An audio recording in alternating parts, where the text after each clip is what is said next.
আসসালামু আলাইকুম ভিউয়ার্স, কেমন আছেন আপনারা সবাই? আজকে আমি আপনাদের সঙ্গে কোনো রকম ব্লেন্ডার বা বাটাবাটি করার ঝামেলা ছাড়াই 4 প্রকারের ভর্তার রেসিপি শেয়ার করব।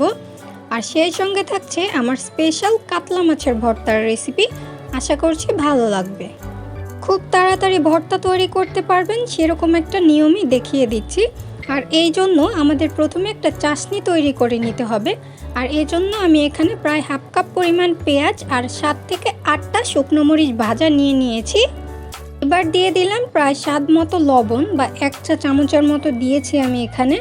এবার প্রথমে মরিচগুলোকে খুব সুন্দরভাবে গুঁড়ো করে তারপরে মরিচের সঙ্গে পেঁয়াজগুলোকে খুব ভালোভাবে চটকে নিতে হবে। এমনভাবে চটকাতে হবে যেন পেঁয়াজটা থেকে কিছুটা পানি ছেড়ে দেয়, খুব নরম হয়ে যায়। এরপর আমি এখানে দিয়ে দিয়েছি প্রায় 2 টেবিল চামচের মতো ধনিয়া পাতা কুচি, তবে এটা অপশনাল, চাইলে আপনারা বাদ দিতে পারেন। এবার দিয়ে দিচ্ছি 3 টেবিল চামচ পরিমাণ সরিষার তেল। আবারও সবগুলো উপকরণ একসঙ্গে মিশিয়ে নিব। সবগুলো ভর্তার চাশনি বা চাটনি আমাদের তৈরি হয়ে গেছে। এটাও কিন্তু এক প্রকার ভর্তা, চাইলে আপনারা এটাও ভাত দিয়ে খেতে পারেন। চাশনির বাটিটা আমি এক সাইডে রেখে এবার নিয়ে নিলাম বড় আরেকটা বাটি, আর এর মধ্যে নিয়ে নিলাম আমি সেদ্ধ করে রাখা আলু। এবার আলুগুলোকে খুব ভালোভাবে চটকে নিতে হবে যেন এর মধ্যে কোনো রকম দানা ভাব না থাকে। তারপর দিয়ে দিচ্ছি 1 চা চামচের মতো চাশনি। তার সঙ্গে আপনারা প্রয়োজন মতো কিছুটা লবণ অ্যাড করে দিতে পারেন যদি প্রয়োজন পড়ে, নয়তোবা কিন্তু আগে থেকে লবণ দেওয়ার দরকার নেই। খুব ভালোভাবে মিশিয়ে নিলেই কিন্তু আমাদের এখানে আলু ভর্তাটা রেডি। এবার চলে যাচ্ছে পরবর্তী ভর্তা রেসিপিতে। এখানে আমি ডাল নিয়েছি, আর আমি কিন্তু এখানে ডালটা সেদ্ধ করে নিয়েছি কোনো রকম হলুদ বা লবণ ছাড়াই। চাইলে আপনারা কালারের জন্য কিছুটা হলুদ দিয়ে সেদ্ধ করে নিতে পারেন। আর আমি ডালের মধ্যে 1 চা চামচ চাশনি দিয়ে তারপর এটাকে আবার কিছুক্ষণ মেখে নিচ্ছি। আর এভাবেই কিন্তু খুব সহজেই একটা চাশনি দিয়ে অনেক প্রকার ভর্তা তৈরি করে নেওয়া যায়, আর এটা কিন্তু খুবই সহজভাবেই তৈরি করে ফেলা যায়।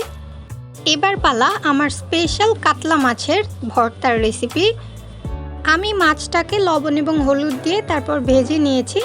এবার মাছের কাঁটাগুলো বেছে নিয়েছি আমি এখানে, আর ছোট বড় সম্পূর্ণ কাঁটাই কিন্তু ফেলে দিয়েছি। কাঁটা থাকলে কিন্তু এখানে খেতে মজা লাগবে না ভর্তাটা। আবারও আমি চাশনি দিয়ে দিয়েছি মাছের ভিতরে, তবে এখন আমি প্রায় 1.5 চা চামচ পরিমাণ চাশনি ব্যবহার করেছি মাছের ভর্তার জন্য। এভাবে করে মাছের ভর্তাটা একদিন খেয়ে দেখবেন, অসম্ভব মজা লাগে ভর্তাটা। আর কারো কাছে যদি মাছের একটা এক্সট্রা গন্ধ লেগে থাকে তাহলে আরও কিছুটা কুচি করে ধনিয়া পাতা দিয়ে দিতে পারেন, তাহলে গন্ধটা আর লাগবে না।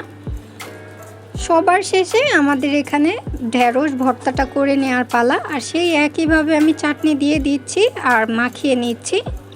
আর একটা কথা মাই লাভলি ভিউয়ার্স, আপনি যদি এতক্ষণ পর্যন্ত আমার ভিডিও কন্টিনিউ করে থাকেন আর একটু যদি আপনার উপকার বা ভালো লেগে থাকে তাহলে অবশ্যই একটা লাইক দিয়ে চ্যানেলটা সাবস্ক্রাইব করে রাখবেন, আর পাশে থাকা বেল বাটনটি বাজিয়ে দিবেন।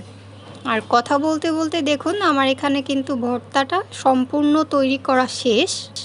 মাছ মাংসের তুলনায় কিন্তু এরকম ভর্তা গরম ভাতের সাথে তুলনাই হয় না, আর খেতেও যেমন মজা হয়, তৈরি করতেও কিন্তু খুবই সহজ। বাসায় একবার অবশ্যই ট্রাই করে দেখবেন। তো সকলে সুস্থতা কামনা করে আজকের মতো বিদায় নিচ্ছি। সবাই সুস্থ থাকবেন, ভালো থাকবেন। আল্লাহ হাফেজ।